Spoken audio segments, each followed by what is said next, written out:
If you went on a road trip and you didn't stop for a Big Mac or drop a crispy fry between the car seats or use your McDonald's bag as a placemat, then that wasn't a road trip. It was just a really long drive. Ba-da-ba-ba-ba. At participating McDonald's.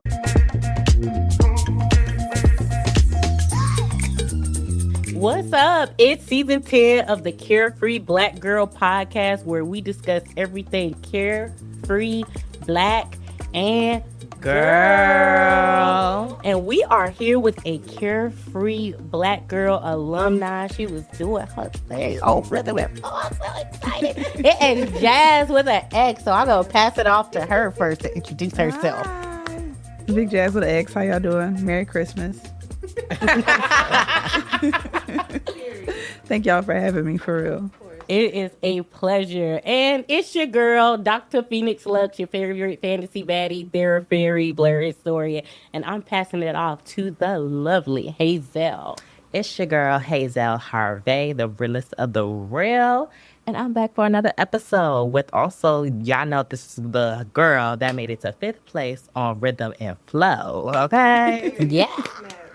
And passing this my girl Leg. All right. It's your girl, Big Liz, your favorite your favorite veterans turned entrepreneur. And y'all, I couldn't be more excited to be here with Jaxs with an X. So Yeah. Y'all funny. we gonna jump right into it, girl. Okay, so we know you're from Charlotte, right? Or from North Carolina? I'm from North Carolina. From yeah. what part of North Carolina? I'm from a small town called Curry. It's close to Wilmington, North Carolina. Okay. That's what's up. Okay. Yeah. So one of the first things, like, I know for me, like, you know, my upbringing, I'm a military brat, so I was all over the world with my mom, and I know that has really, like, shaped how I see the world and how I present myself. So my question to you is, like, how did your North Carolina upbringing, growing up in Curry, right? Yeah. Okay, yeah, really help shape, like, who you are and, like, what you want the world to know about you and what you put out?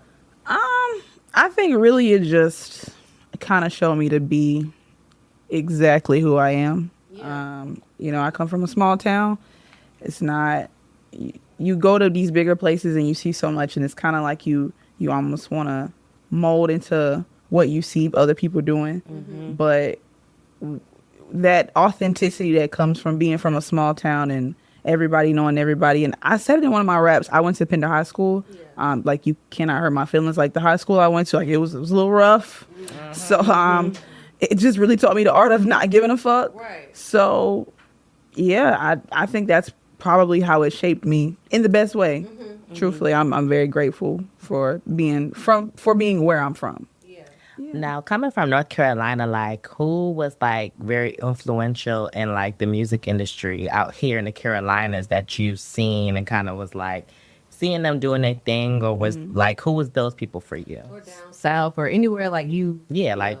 Yeah, so truthfully, I didn't see a lot of, like, North Carolina music artists until, Cole was maybe, like, one of the first All I could think of, I might be aging myself. I could think of Petey Pablo. And you know what's funny is Petey Pablo. Yeah. I did know about Petey Pablo, but, like, I didn't know, like, he was bigger when I was younger, but then when I was old enough to be making music myself, it wasn't like, you know, like, so I didn't, ever, I didn't really know too much about him, I'll say that. I did get open for him one time, which is really dope. That's cool. Yeah. So I did, and he did shout out My Little City in one of his songs, but that's neither here nor there. So J. Cole, and then I saw Baby doing it in college, which was really, really dope because Baby went crazy when he was first dropping. So that was hard. But as far as, like, down south rappers, I would probably say, like, 3 Stacks.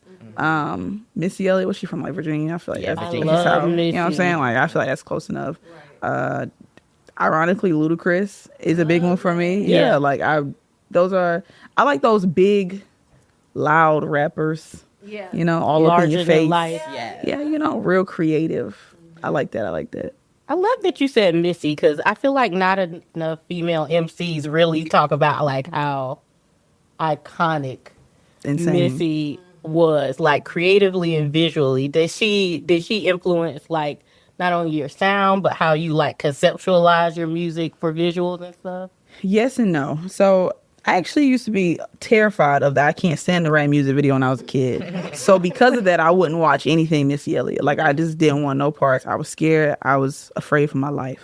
So I listened to her music, but I never really got to see like how creative she was until I was getting older. Right. And then, so it was like, at first I would say like, no, but then I realized how similar we were. I was kind of already like on that path, but kind of getting to see like her body of work definitely kind of moved mine forward. I really was able to be like, okay, I like this. Like, I like what she does. I like how she did this, this, and this. I was just able to take a lot from her work. Yeah. Cool.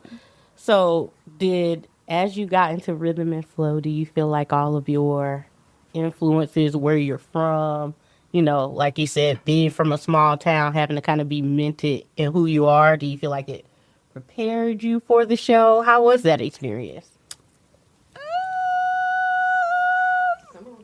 It was, I feel like I have like trauma memory loss from the show. Like, like it was just a lot of pressure. Like, not like it was very, very intense. Yes. Like, it was like, this is what you're going to do. You have 24 hours to write this, memorize it, and get on the stage and perform it in front of people. And then you're either going home or you're staying.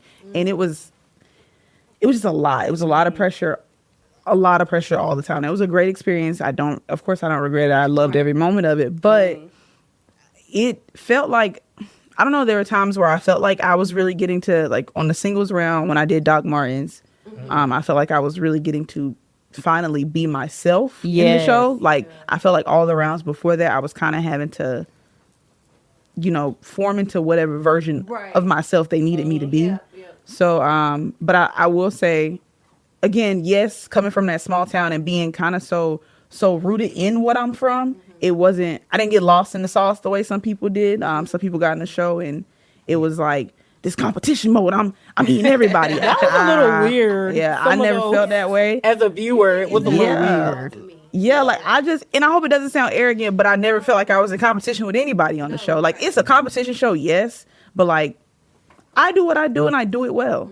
You do what you do and you do it well. Facts. Both things can be true at the same time. Right. Like, I'm here for the experience nonetheless. Of course, I want $250,000 to take home. But, and also, I don't feel like this is make or break for me. You know, like, this is not it for me. This is the beginning for me. That's how I felt kind of during the entire experience. So, okay, well, so speaking of like that being the beginning for you, like your experience on Rhythm and Flow and on Netflix, right? What happened after? So like, what were there any opportunities or anything that came after you went on the show, or like, where did you go from there? Was there anything that inspired you even after getting off the show? Yes. I'm sorry. No, you're fine. Yes. So immediately after the show dropped, my freestyle dropped. I actually filmed the freestyle before the show had came out, but it dropped after the show came out, and that was like a hell of a push right behind the momentum. But just people in general, people see that you are on Netflix, and they want to send you free stuff, and they want to sponsor you, and they want to send you gifts. Prime Energy Drink sent me some gifts, which was really dope of them. I just did a New Balance collab with New Balance and DTLR. Yeah. So that was really dope. Yeah. And it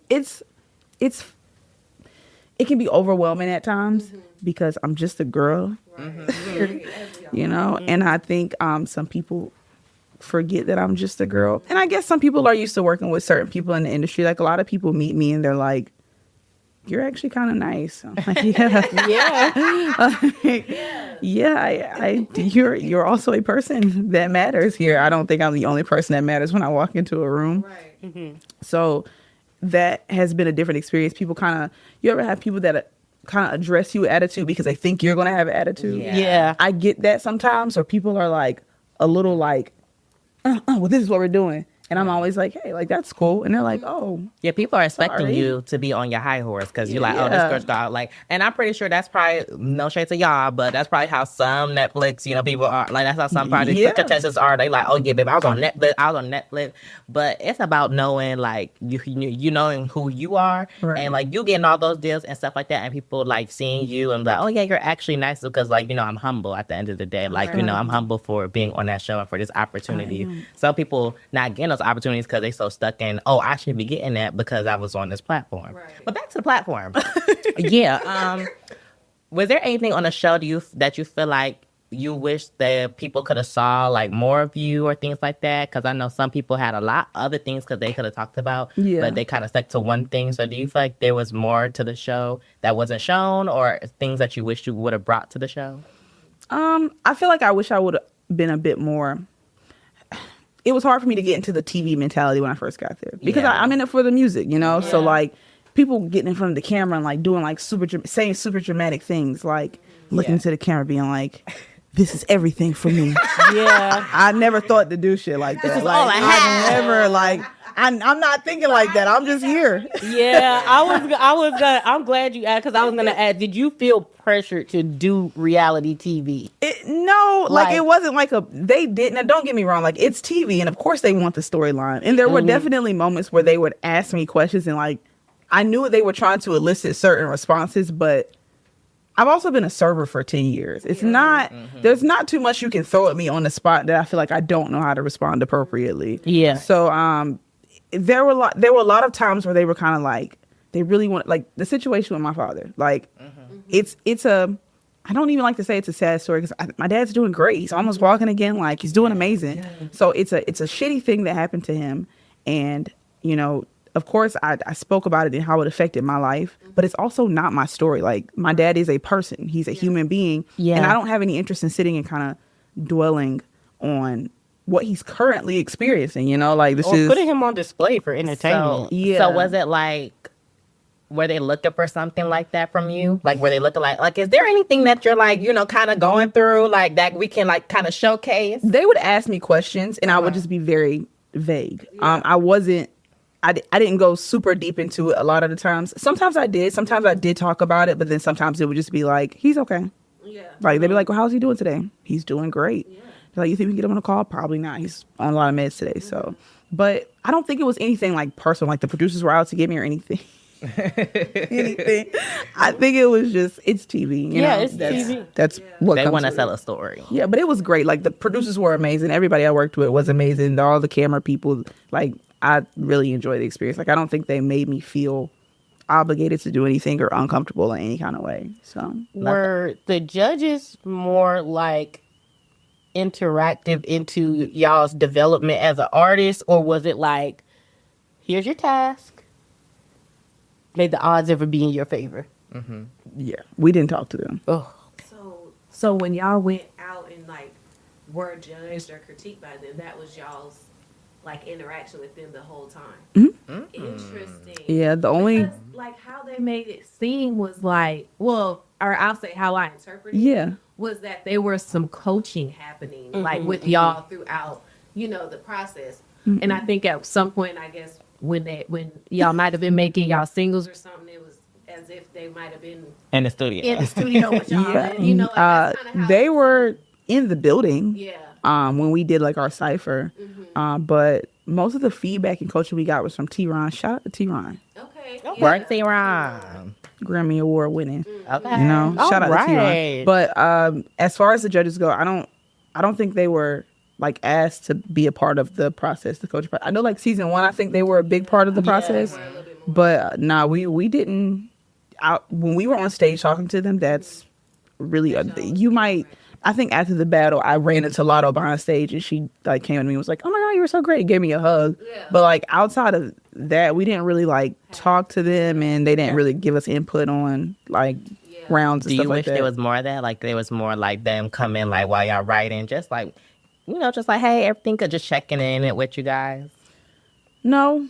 Okay. Not in a bad way. I just don't feel like it would have been. I mean, realistically, I don't feel like it would have been authentic. Like, not that they don't want to help, but it's a competition show.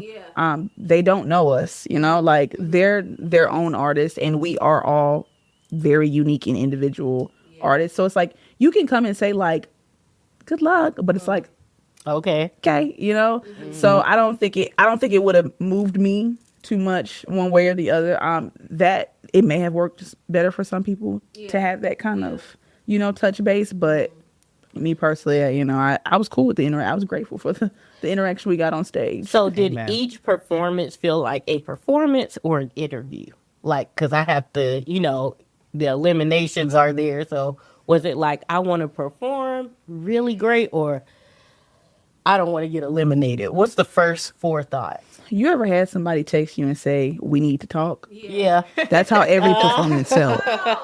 Imagine they text you and said, we need to talk. And then you say, about what? And they read it and don't respond for 4 hours. And you're at work. Oh, okay. That's how it felt. That's how every single performance felt.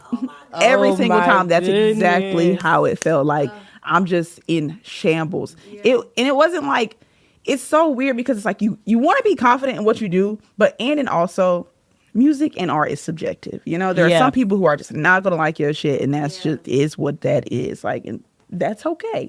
Everything's not for everybody. But to have to put yourself in a position to be critiqued and to be judged, it's like you want to be sensitive about it because you're like, this is mine. Like, I know it's good. And I'm sensitive about my shit. Also, I subjected myself to this. Like, I signed up for this. It is a competition show. This is what I signed up for. So it's like you have these mixed emotions of, do I hate you because you don't like my work? Or now do I have something to prove to make you like my work? Or does none of your opinions matters because this is my work? Like, it's a weird, I don't know, it's a weird dynamic, but.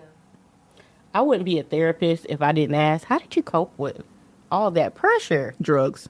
No, I'm kidding. I was just kidding. And I was just going to be like, Don't do okay. They was in Atlanta, so bitch. Here I am. You know, like, I was going to be like, and that's okay. And that's okay. No, I am so kidding. No, I don't know. I guess I cope with it. I cope the same way I do with most things. I am a follower of Christ. I pray, pray, and pray because God going to pull me through. He done gave it to me. He can take it all. So I pray. I have a great support system. I have amazing friends. Good. I have amazing parents. I have amazing siblings. Like, my support system is very, very, very solid. I am so very grateful for every trial and tribulation I done went through with them because without them, I don't know where I'd be. I also did order a lot of liquor from DoorDash.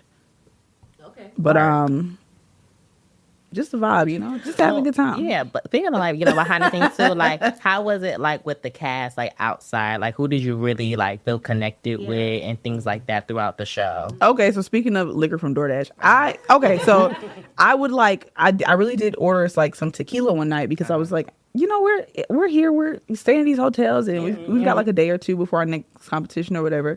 And I didn't really like drink to. Let me make that clear, guys. I didn't drink the stress away. I swear. But I would go sit there. I'd be like, "Hey guys, y'all want to hang out tonight?" And they're like, "We need to focus. We're locked in right now. Do or die." Shit. So I'm sitting in my room with a bottle, like. Well, damn. Sorry. But yeah, I don't think we actually like did things together until it was the top 5. I think it was literally the top 5, and we all went out to a club together one night, and we had a great time. It was super chill. But for the most part, everybody, I think, I get it. Nobody knows anybody. And I think most normal people don't trust people until they feel like they know they can trust them. I personally trust people until I feel like I can't trust you. Yeah. So it was like, I'm here like, come on, guys, what's the vibe? And they're like, no, we locked in. Like, we're not doing none of that with you. And I'm like, all right, don't shut my fat ass up. I just Okay. Yeah, I guess I'll go back to my room. Yeah, my bottle. But once we did get to like meet and connect, like Detroit Diamond, we became really good friends from the show. Yoshi Vintage, that's my girl. Love her down bad. Yeah. J Taj, that's my guy. Dre, Sura. Honestly, I was really cool with everybody. Like, I'm not gonna lie, or I'm not gonna say everybody. The top 7. I'll say the top 7 because I didn't really get to meet. Like, it was going so fast. Yeah. You really just did not get to meet. Like, Cypher and rap battles, you just saw who you saw.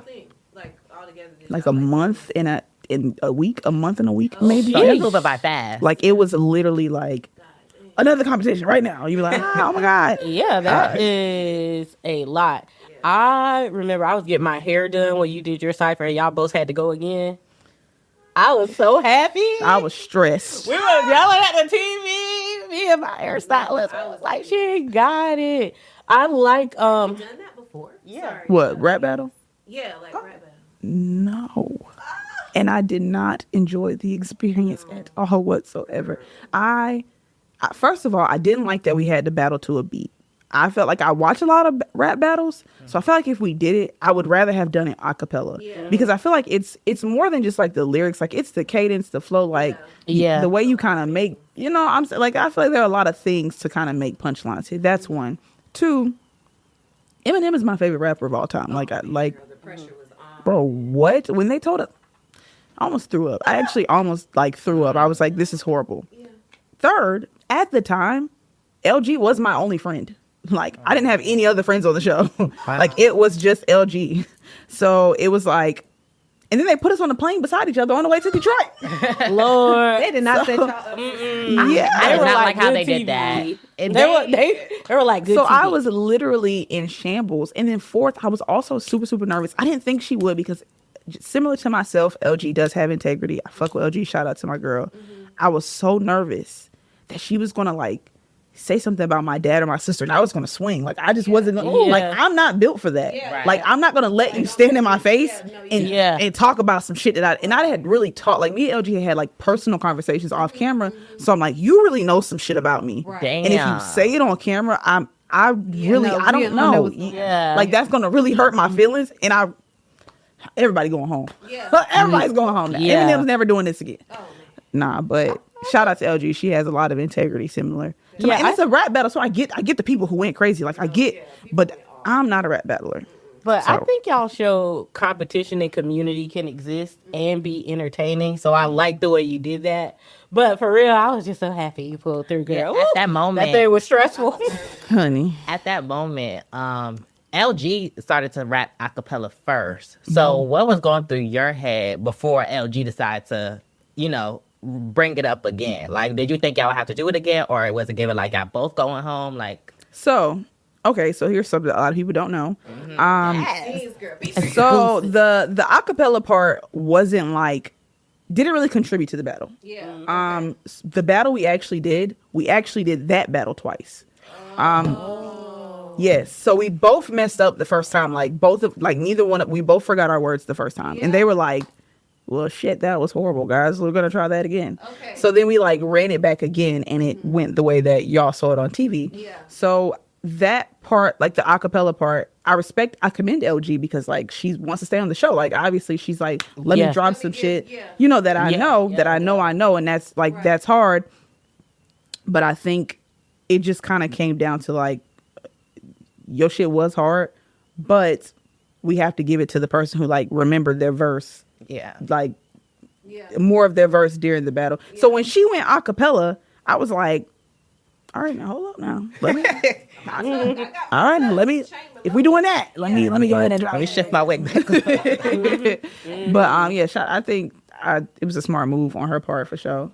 And I also wanted that too, because I remember it was another competition show where they made people perform twice, and usually someone would mess up on the second one, like on their first or second time, and they would use the bad edit to use it as an excuse to eliminate the person. Did y'all ever have to perform twice on the performances, or was that actually just live one take? That it was really live one take. I think the battle was the only thing we did twice, and I think we really only did that twice because you could tell both of us just kind of drew a blank completely. Like we were the last pair to go in like real time, and it was just a long day. Like it was freezing out there. I think it was just kind of we both just kind of were like winded out. It just was not giving anything. And they were kind of like, all right, I think we should do this over again because this wouldn't go either way. So and so I want to make it spicy. So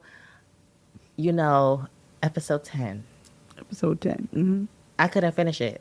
The finale. Yeah, I couldn't finish it. Mm-hmm. When it was the 10, 15 minutes in and they decided who to go home, baby, I paused it, searched up who won, and I was there. Oh, yeah, I was done after you was done, girl. So I became a fan after Doc Martin. I was like, it irritated me. So I want to know, did you feel like it was your time to go? No. And if absolutely. No. I'm on the same with you. We are on the same page. Who should have gone that night based on how you feel and how everybody's performances went? So I've said this to all of them. I've said this to Diamond. I've said this to Surah. I've said it to Dre. I've said it to J Taj. Mm-hmm. I don't know which one of y'all it should have been, but it should have been one of y'all. Shouldn't have been me. It should not. Like, and And the day that it happened, I was like, dang, like I really thought I killed that performance. Maybe it just wasn't how I thought it was. When I went back and rewatched it, and y'all, I promise, I'm not cocky, I'm not arrogant, none of that. I've never been that way. I think there are people out there that are better than me. I'm always willing to learn. I'm always willing to accept feedback and criticism. But going back and watching, having to match Honey's vibe, like she was dope, but having to like match that R&B vibe. The femininity and the sensuality on stage, like having to match that, having to write to that. I think that was arguably one of my best performances to date. So for niggas look me in my face and be like, "You're going home?" And this is my follow-up question too, because what irritated me and wanted me to throw my phone at the TV screen was, how did you feel when they said? Because this is what pissed me off. It wasn't like, oh, you know what? We didn't like your performance or based on the whole competition. What they said to you was, based on who we want to see go to the finale. How did you feel when that statement was said? Because that irritated me. Like, in real time, I laughed. I did. I did laugh because I didn't. It just felt like, okay, I don't really know what's going on at this point. Like, I don't know what. Like, yeah, I'm very confused now because I don't understand. And then to be like, oh, well, we heard you messed up in the battle round. Y'all have told certain artists y'all didn't like them several times in several battles. What does that have to do with this round, with what we just did? So I was very confused. And it was just more like I wasn't sad. I wasn't upset. Like, I didn't cry or anything. I went backstage and everybody looking at me and I'm looking at them. Because we all got to say, like, we all like, what the? So I wonder, because I know on other competition shows, sometimes we don't see the full critiques. And that has been like a controversial thing. Were those the only critiques you received, or was it chopped and edited for the show? Or was that really literally the only thing they said that night about my performance was that I had messed up in the battle round. Like, they didn't say anything about my performance that night. There was no, like, you should have did this different, you should have did that different. There was none of that. It was just, what they say, Surah was more disruptive. I believe that's what they said was the word they used. And we heard you messed up in the battle round. I said, okay. I feel like they needed to have what we saw, like the behind the scenes on how the artists work with the producers, the actual artists y'all collab with and stuff. Because for me, as a person who, I'm not like so in the music industry, but I know when I have artists that I like them holistically, like who they are as a person, but also what they put out to the world. Yeah. And I feel like, I want you, to be humble, you still stand up, put your foot down, for the things you need to, but there was a respect level and stuff. I think holistically, I wish there was more of like the judges who actually see who the person is, like holistically, like when they're on set, when they're working and practicing and stuff. But then I guess on the other side of that, it's like, then how can you really judge? You know what I'm saying? Yeah, like unbiased. Because basically, honestly, what that gave to me was bias. So, well, I think honestly, even though you guys are like contestants, you're also their peers. And sometimes when people see greatness in you, they like, you'll be all right. But I don't need you here right now. And honestly, I like, in the moment, like I was like, I thought it was a little crazy that I went home. However, I am very grateful that I did go home that day because people were outraged that I went home that day. And because I went home that day, like that's what made people come to find me to be like, we want to tell you how much we hate rhythm and flow. Like, so like it worked out in my favor in the end. And then also I don't feel like, even though I feel like I had the best performance that night, I don't think I feel like it takes anything away from the artists that did make it to the top 4. No. I do think they're all very, very talented artists. And I don't, of course, we all feel like we should have deserved to go further than we did. Like it's a competition show. Like everybody's going to feel like I should have been the person. Yeah. So it's like I can have my feelings about it, but I think they picked a great top 4. Like they were, I think all 4 of them were deserving of the top 4, and they top 5 was tier. No shade. And like you said, you were like, people want to give you brand deals because you were on Netflix. But I want to say, I think they give you brand deals because you can rap your ass off. And you're talented. Thank you. And after. I want you to go to the end grind room. Yeah. Oh, no. I was done when you was done. I'm not even playing. I was like, yep. Really? Like, Googling. Right. Who won? So now after leaving the show, like, what have you really feel like you've learned as an artist and like in your ability to rap and things like that? Like, what did you really take from the show from that? Like,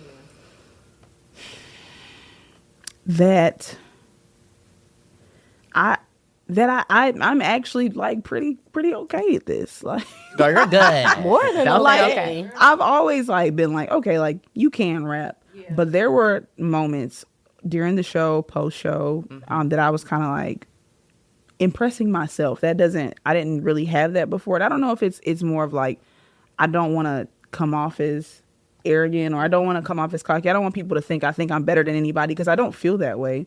But there have been moments like since the show where I'm kind of like, you said you were going to do this and you're doing it and you're actually really good at it. Like you should put a little bit more respect on your own name. Absolutely. Yeah. For sure. And we're going to take a little break. And we're going to play a few games with Jazz with an X shortly.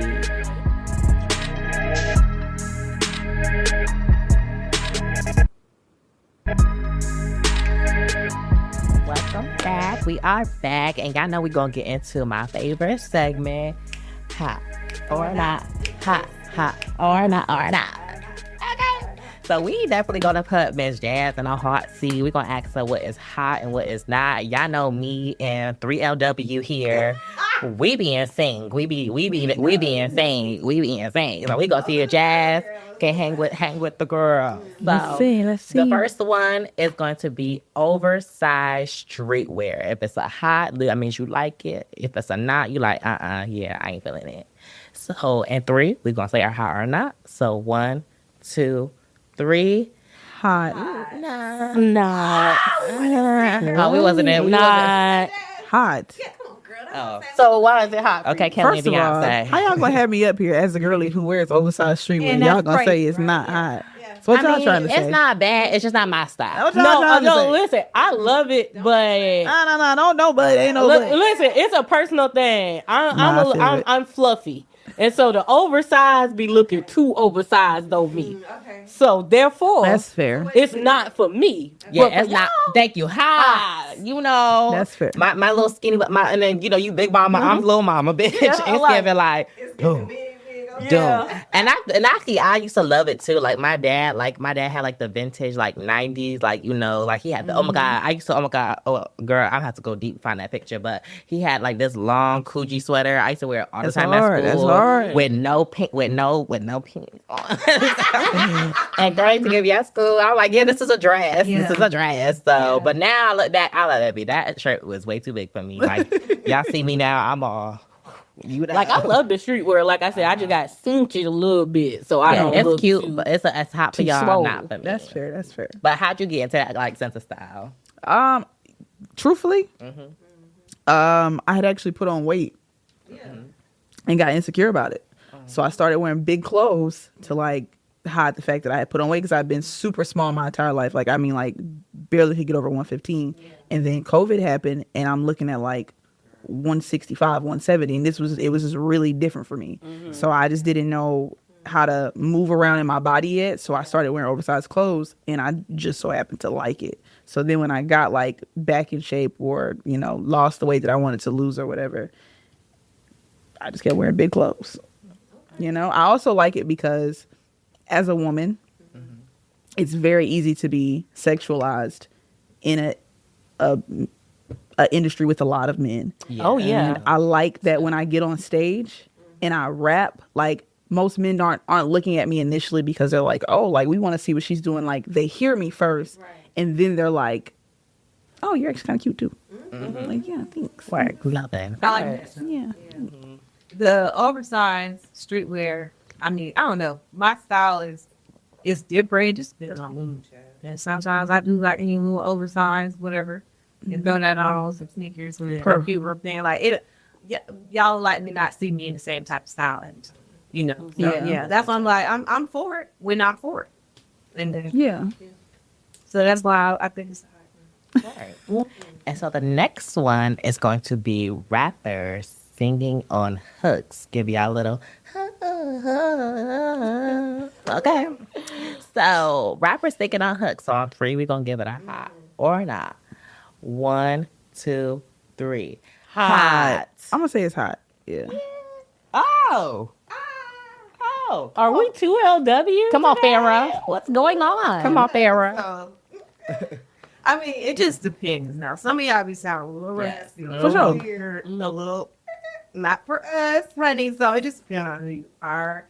I think, do what you feel comfortable doing, but at the same time, like, if it ain't for my palate, my ear, I ain't listening to it. Yeah, I can't do it. But so I'm not gonna give it a hot because sometimes y'all need to not. Yeah, that's just what it is. But tweet your own way after this hot. Who is like a good rapper who sings on hooks for y'all too? For me, this is gonna sound crazy, but Big Sean sung the hook for "Inspire Me." He was gonna get Jeremiah to do it, but his mom wanted him to do it, and he was like, "I can't really sing," but you can feel that in the song, and it's like one of my favorite songs, and it's like that's why I like it. Like, I don't want you on there just kind of like, playing around, but I feel like when rappers, because most rappers use their own pen, if they're singing, it's like a point of vulnerability versus talent. Okay, to me. Now, what type of singing we talking? Like, y'all talking like singing, not or like hitting high notes, but just singing like like for example, my favorite, y'all know, Mother, Queen Nicki, like, this time won't you save me? Okay. This time won't, So, okay, I think I'm not right by my side. Oh, it's like, it ain't your spit game, it's your dick game. Like, so yeah, like just little 1-2 hook. Doechii and then does they go it really well too. Oh, Doechii too. Okay, yeah. I think like Roddy Rich does that very well. I think Polo G does it well. I really think it can be a hit or a miss. There are some people who do it that should have left it in the studio. Yes. Sorry, but your girl. But music is subjective. So, Who you talking about? Yeah. I know you ain't talking about the hot girl. Yes. I ain't said I was a hottie one time. But here we are. Don't do her, because that crying in the car ate down. Now, see, that's what I'm saying. See, they make me sad. I'm a hottie for all the world. Okay. But shout out to the singers. Next, we're gonna get into TikTok challenges influencing the music. Like, so basically people are making songs just for TikTok, for trendy songs to get a cute little, hey, I'm a whip and but that was TikTok, but but yeah, they make a song so it could trend on TikTok and then die out, and then what song was that? That 1-2-step song? Tootsie Slide? Tootsie Slide. I think he made that for TikTok. So we're gonna give it a hot or not. 1, 2, 3. Not. Yeah. We cannot. Destiny Child's up in here. Yeah, like I get it. I really do get like why people do it. I get the market 1,000%. Like, I understand it. But flash in the pan music is not really my jam. Like longevity. Even some music like that goes viral on TikTok that was like back in the day. Like, you hear like the hook, you're like, oh, this is good. And you hear the whole song, you're like, oh. I feel like it steals the creativity from it, because that's a very slippery slope to start getting into like metrics, and did it perform well, and I get a brand deal, and did this person see it? So I feel like not for me, because I feel like it doesn't come from a creative space. Right. It comes from a social engineering space, if you will. That's fair. Okay. And then the last but not least, we're gonna have AI generated music. So basically giving ChatGPT, write me a hook, write me a verse. So 1, 2, 3. No. Y'all already messed up with the ghostwriters, and now we got wait. Leslie, real quiet over there. I feel like okay, it's not like hot, but it ain't like not, because I have heard some good boy. It's not, because it's destroying the earth. And it's sucking up all the water. I got to put my tin can hat on. Now you deep into like the politics of it all. I'm just talking about the extra music that's generated. some of it be good, like some of it be cute. It be cute. I mean, it ain't like the So like, I say it's like lukewarm. so but if an artist uses it and it's good, you think it's hot. Now, if you taking that and making it like your brand, that's different. Like when you trying to like carry it on as your own, I think that's a different thing. But if it's like for example, I work with a dandruff brand or whatever, and they use AI to create a little bop that incorporated their values and mission and all the things, and it actually came. It was like pretty cool, you know what I'm saying?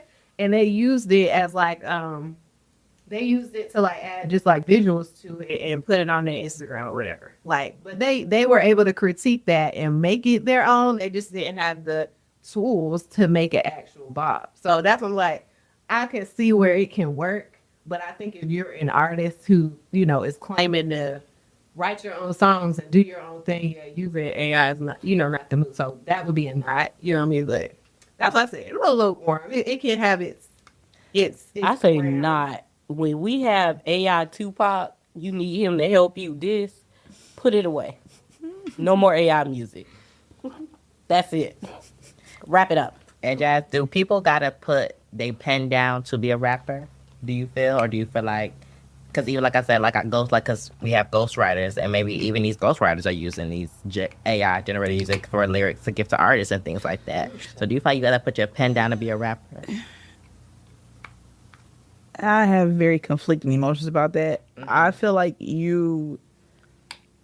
I don't think it's a bad thing. Like if I'm sitting in a room and I'm writing and y'all are here and y'all like, oh my God, use this line. I don't think that's crazy. If somebody writes a song, the entire rap, the verse, and say, you rap this, I feel like you gotta like tweak it a little bit. You know what I'm saying? Like add You it. gotta make your own song. Well, I feel like at that stage, you're not a rapper, you're a performer. Right. Yeah. That's why I guess some people are like more artists than they are like rappers. Yeah. So I would say, to say like you are a rapper, I would say yes, you need to be picking up your pen and writing. But I'm not taking away from the artists and the performers, because some people have the voice and they have the look and they can sell. Yeah. And again, market, I get it, 1,000%. But I feel like to be a rapper, like I need you to. Because do you rap or do you tweet? I can tell. Get in a booth. And that is our Hot or Not segment. We will get right back to you guys on Who Said What? Who said that? Who said that?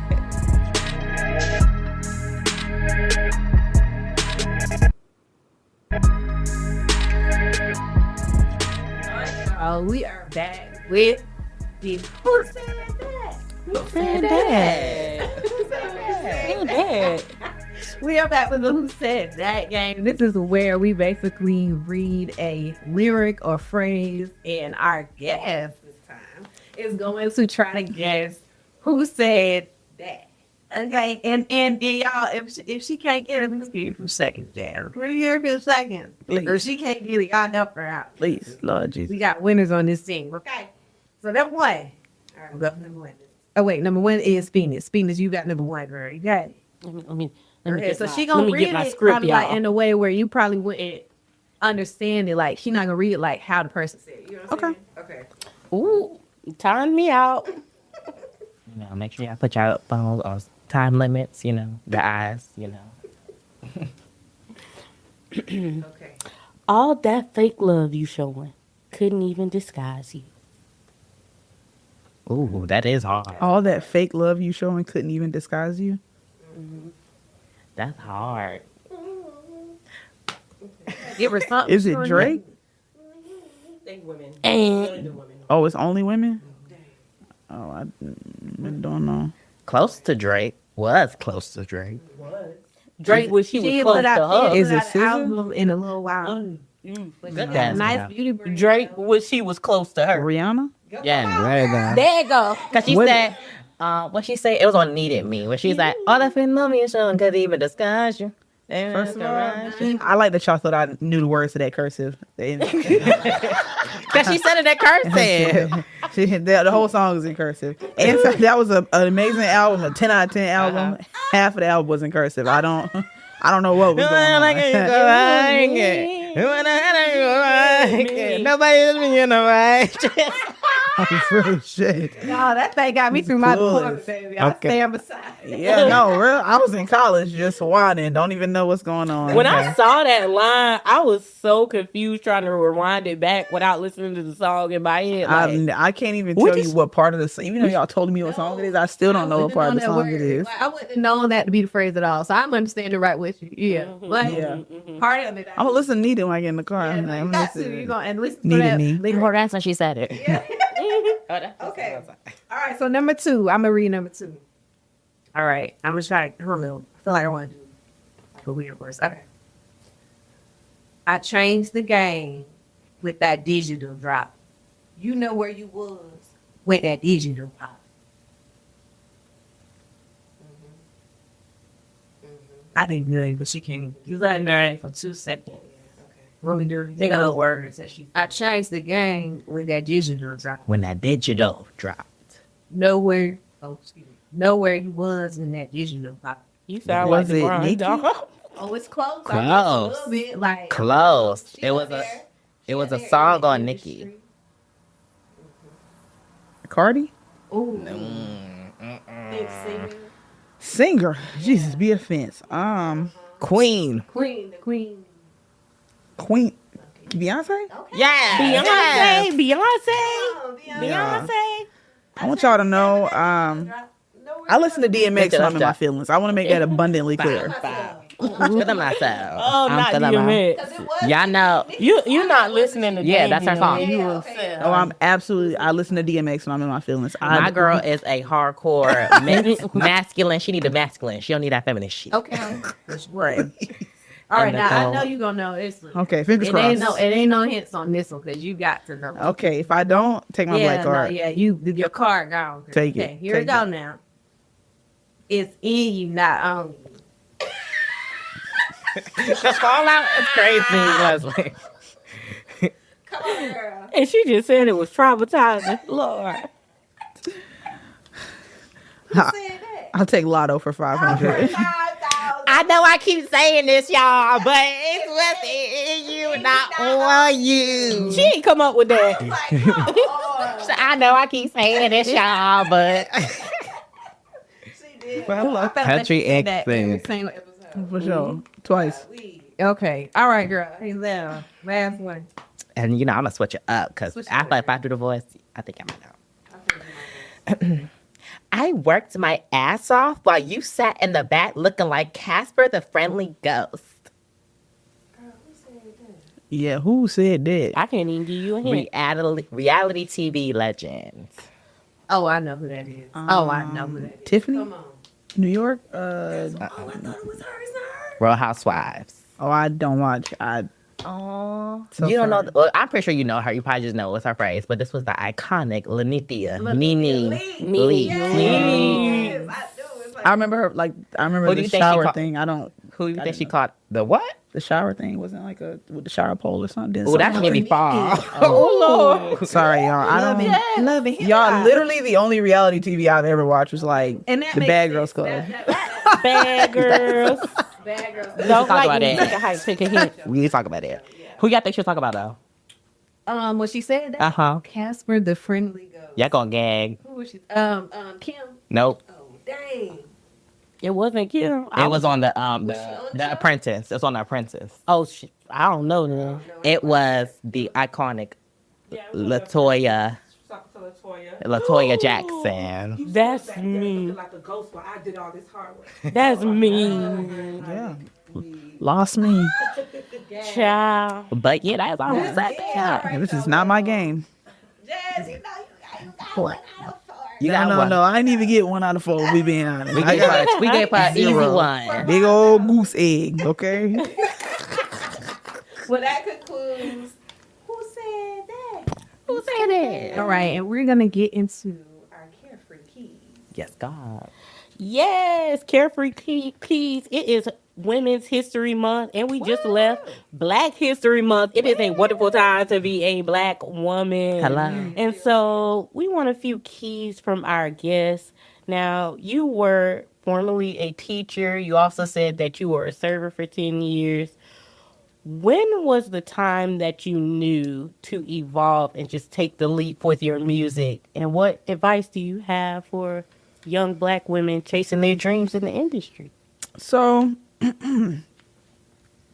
my purpose in this life, my gift is music, but it's not my purpose. My purpose in this life is to inspire and to show people that they can do exactly what it is that they want to do, regardless of their situation or circumstance.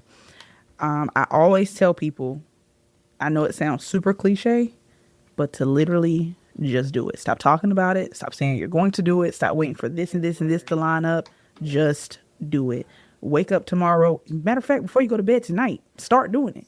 Just, you don't have to wait. It's always going to be something. There's always going to be something else. So don't, well, when I get this paycheck, or when I do this, or when I come here, or when I move there, and as long as you keep, there's always going to be something pushing it further in the future. Yeah. So literally just do it. While I was serving, I was making music. While I was teaching, I was making music. I went on Rhythm and Flow. When I went on Rhythm and Flow, I didn't have anywhere to stay.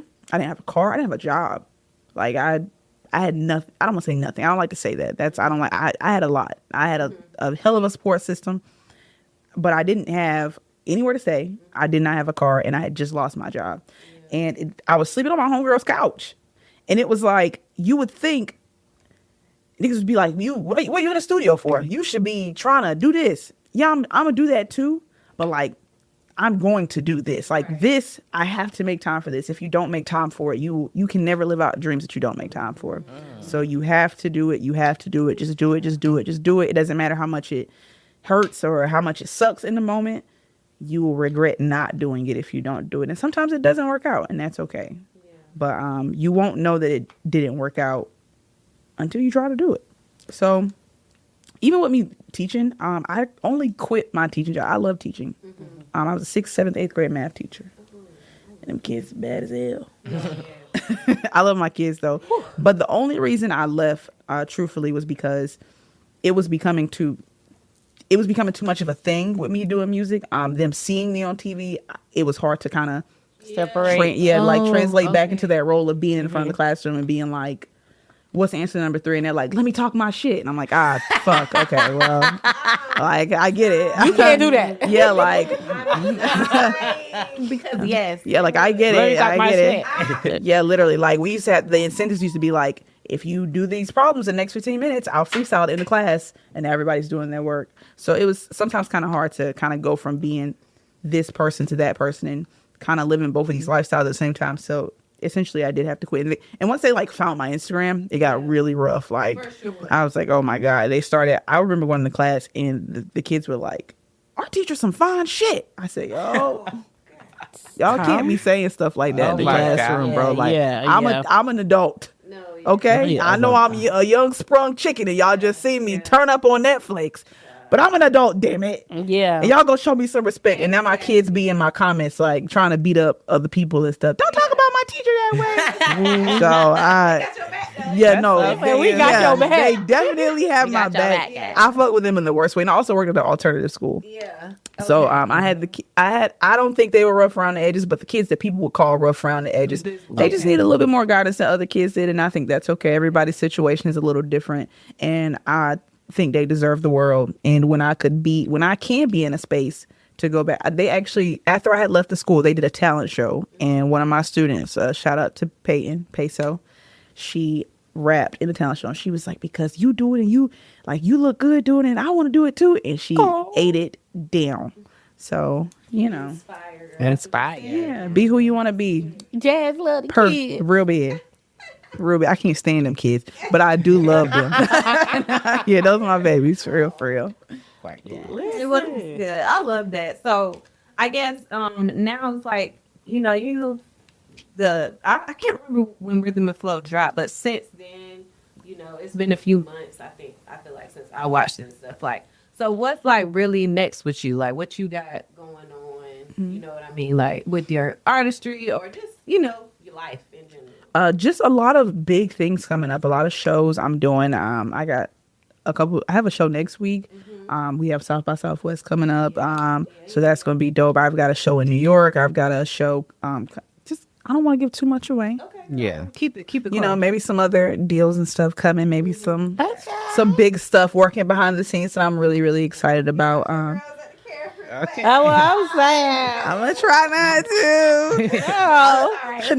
I literally just went home for the weekend, and my grandma was like, I talked to my grandma for 5 minutes. She said, "Jazz, you know I like New Balances." Okay. Family is funny Nice like to know, that. Grandma. She like call the president and get me the She's purple like, I wear a umbrella. size 9.5. I'm like, okay, girl. I mean, well, best of luck with, you know, all you. You. Um, Just get to you anyway. But I appreciate it. best of luck with all your performances and everything that you got going on. And we really, really appreciate you taking the time to come For sure. chop it up with us. I appreciate y'all for having I learned me. so much. I know the ladies here have learned so much about your journey. For We sure. wish you the best, man. Thank you, sister girls. Thank you for being our first. Yes. Yes. Thank you y'all for so having much. me. Yes, give her tips. Yes. And you number one with Carefree Black Girl. Okay. We don't care what Rhythm Yeah. and Flow say. Per. Period. Y'all make sure y'all catch Jazz performing with Carefree Black Girl at South by Southwest. She is going to be the featuring talent.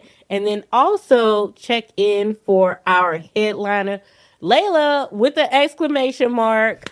And this will kick off our Layla. multi-cities tour. It started in Women's History Month. And y'all make sure y'all follow us, follow all the hosts, follow Jazz. Before we take it out, we're going to let her give all of her socials. And of course, you know, we're going to remind y'all where to catch us. For sure. Yeah, y'all can find me on Instagram, TikTok, Farmers Only, Plenty of Fish, at _official JAXS. That is _official JAXS. All right. You heard it there. She looking for a farmer bill, you know. She got a little shot or whatever. It's your girl, Dr. Phoenix Lux, your favorite fantasy baddie, Fairy. You know you can catch me here on Carefree Black Girl. Listen to us on Revolt. We are powered by Revolt. You can also tap in at CFBG Pod on X. You can chat with us on Instagram. You can find me on IG at Blurty Love. And I am Phoenix Lux everywhere else. And I am passing it to the lovely and the beautiful Green Dream Hazel.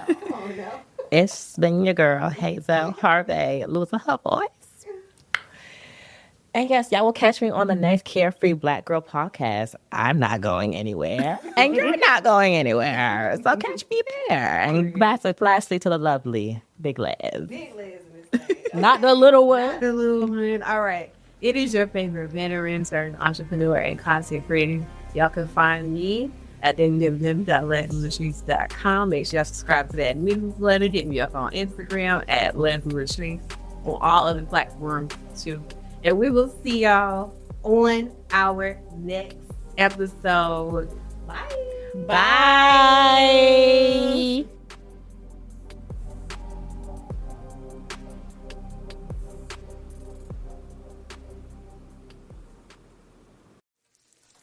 The Quarter Pounder with Cheese had many great things. Maple-flavored griddle cakes isn't one of them. McDonald's breakfast comes first. Ba-da-ba-ba-ba.